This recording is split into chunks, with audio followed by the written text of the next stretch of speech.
Hi, welcome back to my channel. Today I'm going to talk about how to make the multicolor supernovas and show all the props I used, and then at the end I will have a photo of the actual setup so that you can try to take this photo on your own if you want. So first it is the 100mm macro lens that I used, and then you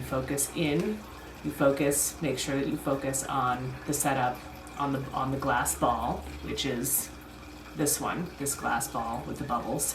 For this photo shoot that I did, I believe I set up all three of them together. So the big one, the medium one, and then the small one in whatever order you want. I had the big one at the back for this particular one, and I had them in an array. I'll show you.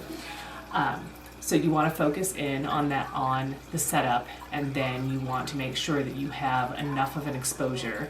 Probably 4 to 5 seconds is best, so you can get plenty of exposure time, because you want to be able to count as you turn and make sure that you actually get enough exposure. If you only have 1 second, then it's just hard to get enough light to make it look good in the way you want it. I usually do 4 to 6 seconds. 6 can be a little excessive sometimes, but it depends on what colors you're going for. The filters I used are this packet, which has every color you can think of, and then this packet, which also has even more colors. If you use the dark blue, then you're going to need a few more seconds, and if you use the yellow, you're going to need not as many seconds. So you're probably just going to have to play with it and see which effects you like best. I actually like mixing the colors.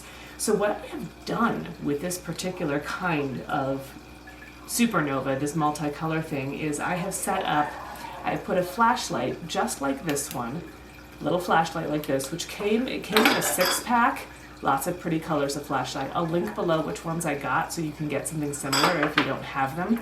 I actually had to buy more because my son took the tiny flashlights, so I had to buy a pack of new ones. But that turned out to be a blessing because I now have 6 of them and I can put 6 colors all together.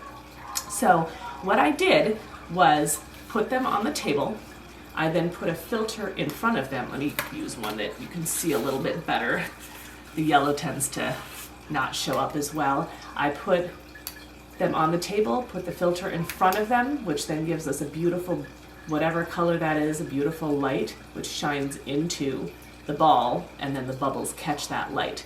And what I had found was, in order to make the setup less delicate, so then I could breathe around it, I put a little piece of sticky tack on the table, and then put the filter right into the sticky tack so it would stay up.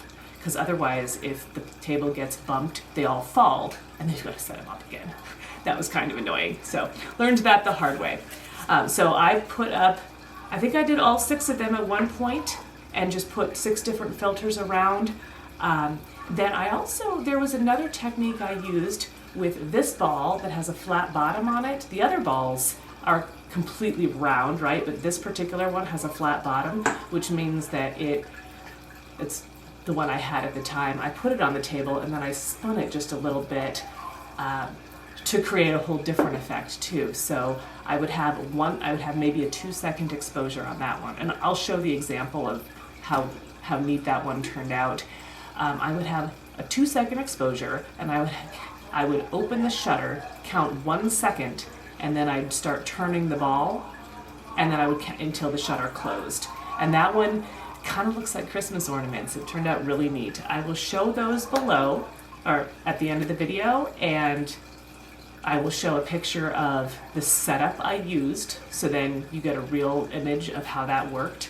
If you got anything at all out of this video, please like and subscribe so you get all future videos. And thank you so much. Keep being amazing.